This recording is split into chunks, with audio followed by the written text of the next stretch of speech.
மிக கொடிய வேதனை இடுக்கண்கள் மத்தியில் கர்த்தருடைய கரங்களில் விழுவோம்.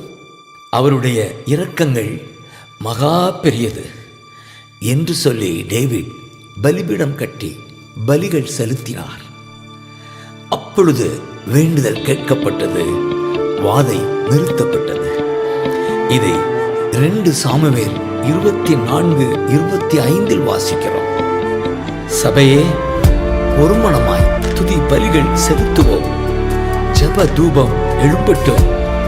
வேண்டுதல் கேட்கப்படும், வாதை நிறுத்தப்படும்.